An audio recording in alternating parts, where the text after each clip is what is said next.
Chapter 11, Call for Fun. "You're back," Zoe said as I stepped into the room. "You've been here the whole time?" I asked, placing my sword back in its hiding spot. "No," Zoe replied. "I came in just a moment before you." She crossed her arms and smirked. "So, what were you planning to do with that drawn sword?" "What?" I protested. "I was just planning to defend myself." "No," Zoe said, laughing. "You were just being a scared cat." I felt like smacking her head. "Anyway," Zoe continued, calming down, "I'm joking. Never let your guard down. I would have done the same, but I have my own defense." She tapped her waistband. "The venom on my knife is fast enough to kill anyone who tries to take me off guard." "I wasn't planning to stop guarding myself anyway," I replied rudely. She chuckled. Then suddenly, Zoe's tone changed. "Fight me!" She locked the door firmly. Anyone who wanted to enter would now have to knock or break it down. "This place is too small," I said. "It's not too small for a good sword fighter," Zoe replied mockingly. I scoffed. Without warning, I drew my two swords and attacked her using one of the moves Mr. Hudson had taught me. I launched two strikes at once. Zoe swiftly dodged one strike and blocked the other with the knife in her hand. I attacked again. She dodged again. Then she punched toward my face. I barely avoided it.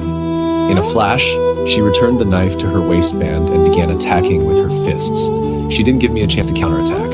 Thank God the physician had focused on defense. According to him, defense is the most important thing. Survive first, then bring your opponent down. Zoe lunged again. This time I used the flat side of my sword to deflect her strike. For a moment, I thought I was getting better. Then, a punch hit my face. I crashed to the ground. Arsh! My back hurts. I groaned. "Sorry," Zoe said quickly, offering her hand and pulling me up. "You've improved," she added. "Thank you," I said, smiling. "Don't let that enter your small, cute head," Zoe warned. "You're still a beginner. If we fought seriously, I would redesign your face with blows." "Whatever," I muttered. She chuckled. "Rascal," I added. Suddenly, there was a knock on the door. "Get on the bed and pretend to be weak," Zoe whispered urgently. I quickly lay down. Zoe opened the door. Nova walked in, followed by another girl. "What are you doing here, Nova?" Zoe asked sharply. Nova folded her arms. "And what are you doing here?" Nova shot back. And who are you to question me?" Zoe replied. "The same question I expect you to answer," Nova said. She glanced at me. "It's not like Golime is your sister." Zoe stepped forward, ready to argue. "Enough!" I shouted. The room went silent. Zoe and Nova glared at each other. I was sure that if Zoe ever met Nova in the ring, she would not spare her. But that wasn't the issue right now.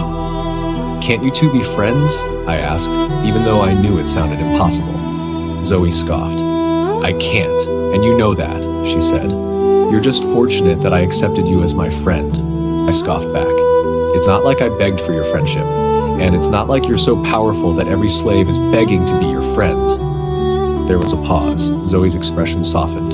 "I'm sorry," she said quietly. "I was just angry." "I don't hold grudges," I replied. Even though she had spoken harshly, I knew something. Zoe was afraid of something, and she was trying to protect me from it. Nova cleared her throat. "Golime, this is Rose," Nova said, introducing the girl beside her. Rose smiled brightly and walked toward me. "I've wanted to meet you since the day you came to the House of Blood," Rose said warmly. She hugged me like a sister. Then Rose turned to Zoe. "I understand you," she said gently. "But just because we might end up killing each other in the ring doesn't mean we shouldn't taste what free, high-class beings enjoy. Friendship." Zoe stayed quiet. Rose continued with a softer voice now. "I didn't make any friends for 10 years because I was afraid I would kill them in the ring." She paused. "But loneliness hurts too. Who do you share your thoughts with?" She looked at Nova. "Since I made Nova my friend, I stopped feeling lonely. I realized something. I might be the youngest here and also the youngest slave who have not got the chance to experience loneliness as in the past." Zoe finally spoke. "How will you feel if you kill your friend in the ring?" Rose took her time before answering. "I will feel terrible," she admitted. "But I will remind myself that our master is the cause." Zoe gave a sad smile. Then she turned to me. "Golime, I don't have a problem with you making friends. Just don't give yourself to death for them in the ring." "I won't," I promised. Suddenly a boy walked into the room. "Hi, Golime," he greeted. "Do I know you?" I asked. "Kiddo, Killer Sage is calling everyone for some fun," he announced. "What? Don't call me that," I protested. He chuckled. Deal with it. You dare not call me that next time, I warned. Kiddo, I just did, he replied, smiling. Arsh, darn you. What's your name anyway? I asked. Famid, he said. Farmer? I replied with a straight face. I said Famid, or you mean farmer? Nova and Rose burst into laughter. Famid groaned. Arsh, you small little kid. You started it first, I said. Let's just go before it gets late, Famid said, walking out. Okay, farmer, I called after him. Everyone laughed again. We followed him to where Killer Sage was. To our surprise, many slaves were already gathered there. This would surely be fun. Have your seat, Golime, Killer Sage said, patting the spot beside him. I heard you're still recovering. Yes, I replied, keeping up the act of weakness as I sat beside him. But inside, I was nervous. I was sitting next to the most dangerous and brutal slave in the entire House of Blood, Mr. Hudson's house. I had not seen him fight in the ring before, but I had seen signs. The memory of him killing someone without emotion, without even breaking a sweat, was enough to make anyone afraid. Killer Sage leaned closer. We're about to have fun, he said calmly. Be ready, Golime. Just then, a man began blowing a trumpet. A lady joined with an instrument I had never seen before. Then another slave started beating the drum, the same rhythm from that night.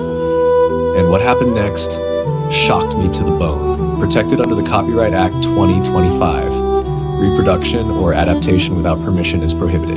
Kindly make sure to like, comment, and subscribe. Stay tuned for the next chapter.